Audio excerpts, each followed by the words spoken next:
their quiet bedroom, staring at the empty dresser drawer Emily had cleared out just the night before. She had packed for what she claimed was a work retreat with her colleague Evan. For weeks, Mark had sensed something was wrong. Emily had become distant, often engrossed in her phone or finding excuses to stay late at the office. "You're imagining things," she would say with an exasperated sigh whenever he voiced his concerns. He wanted to believe her, to cling to the trust they had built over the years.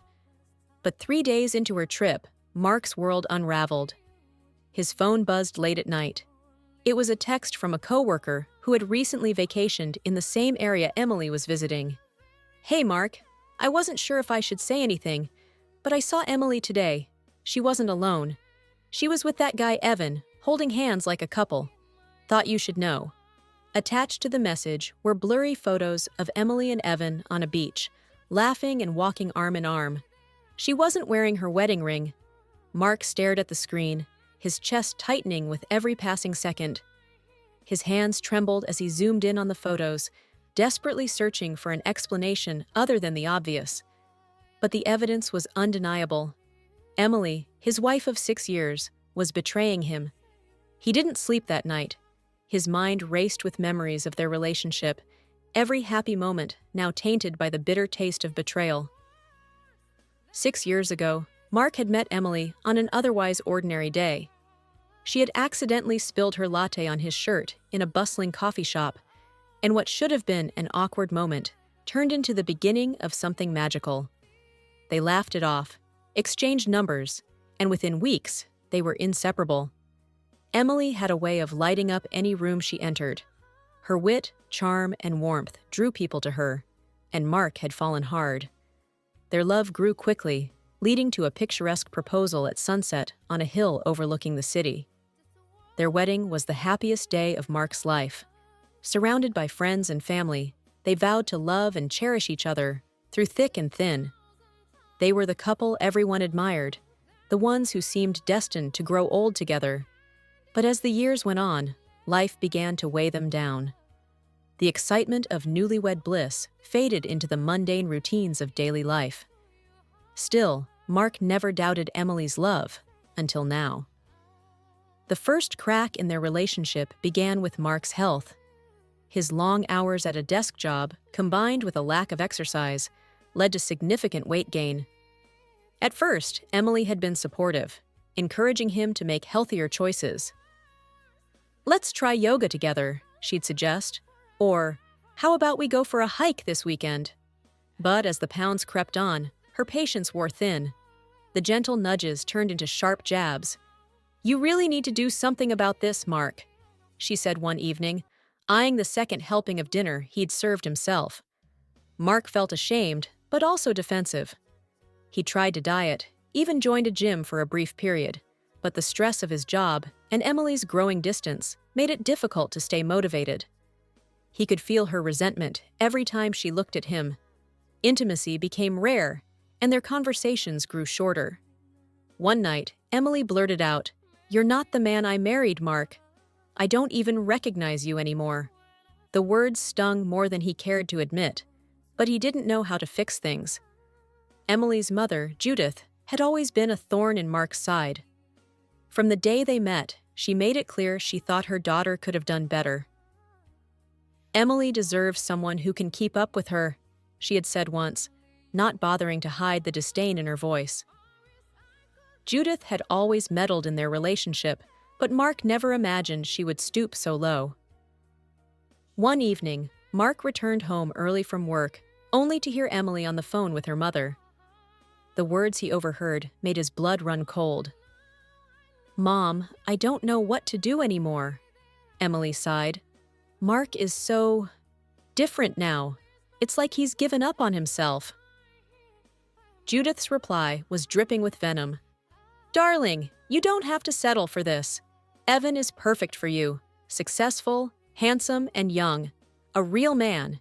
You deserve to be happy, and frankly, it's good for your health to be with someone like him." Emily didn't argue. Instead, she murmured, "Maybe you're right." Mark stood frozen in the hallway, his heart pounding.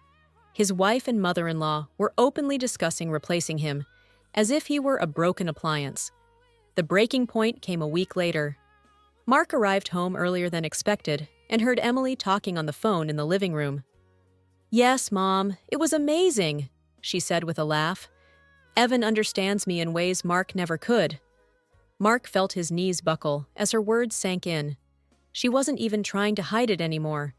The woman he had loved and trusted was betraying him, not just in action, but in spirit. Mark sat in the now empty living room, the house eerily quiet without Emily's presence.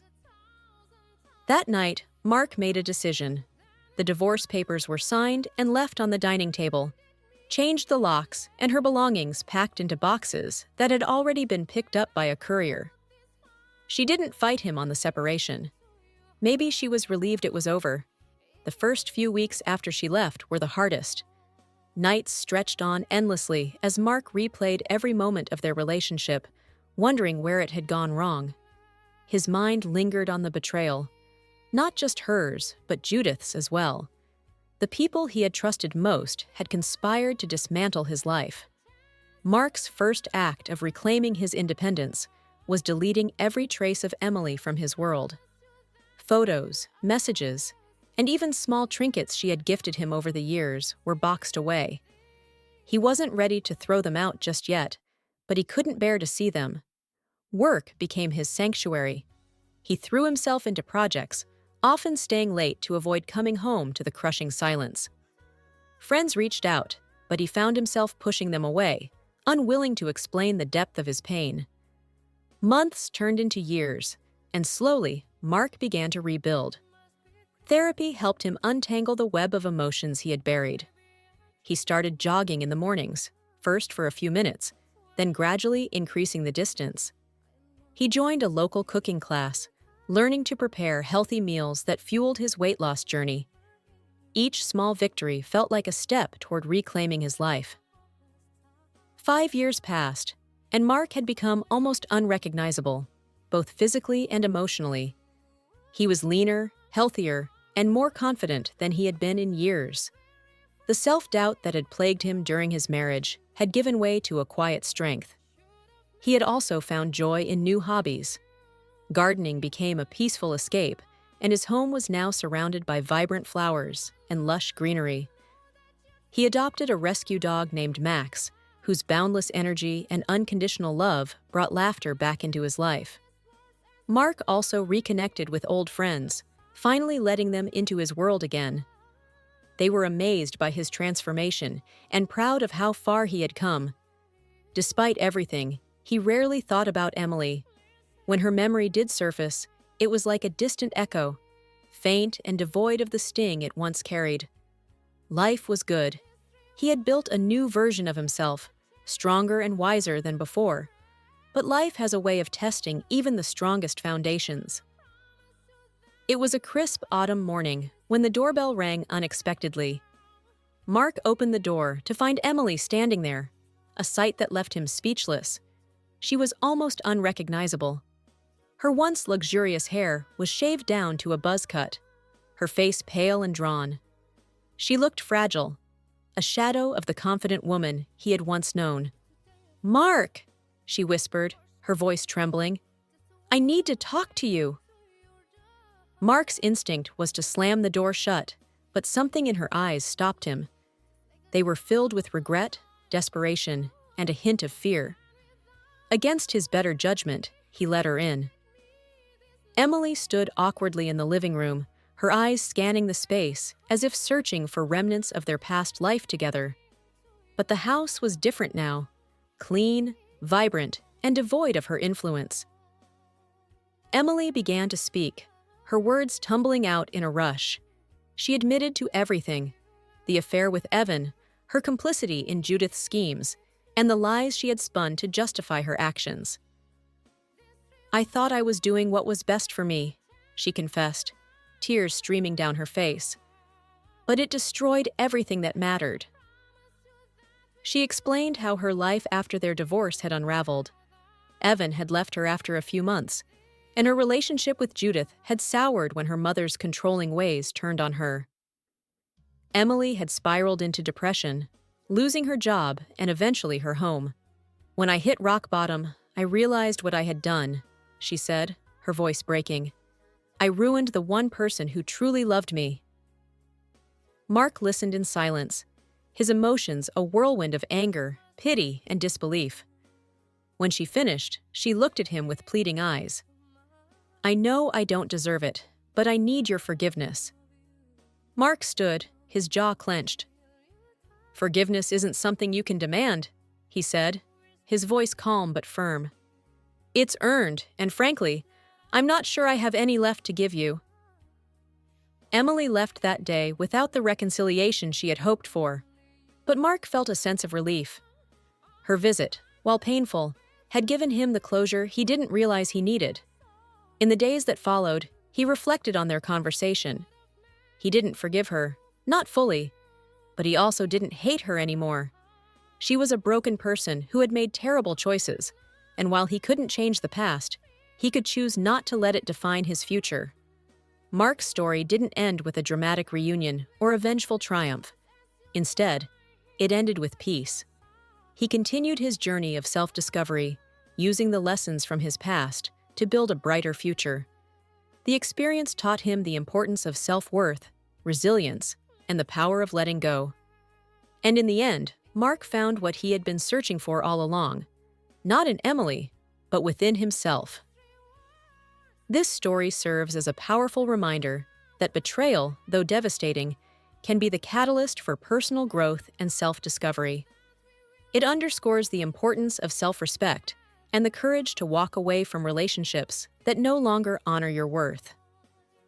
While forgiveness can be a valuable tool for healing, it does not mean excusing harmful behavior or allowing those who have hurt you back into your life without accountability. Mark's journey highlights that true healing comes from within and often requires time, effort, and the willingness to confront painful truths. It's not just about surviving the heartbreak, but thriving beyond it, discovering new passions, rebuilding confidence, and creating a life that aligns with your values. The story also sheds light on the importance of setting boundaries, even with those closest to us, to protect our mental and emotional well-being. It's a testament to the strength it takes to let go of toxic influences, no matter how deeply rooted they may be. Ultimately, Mark's experience teaches us that self-worth is not defined by others' actions or opinions. It is something we cultivate through our choices, resilience, and determination to prioritize our happiness and peace.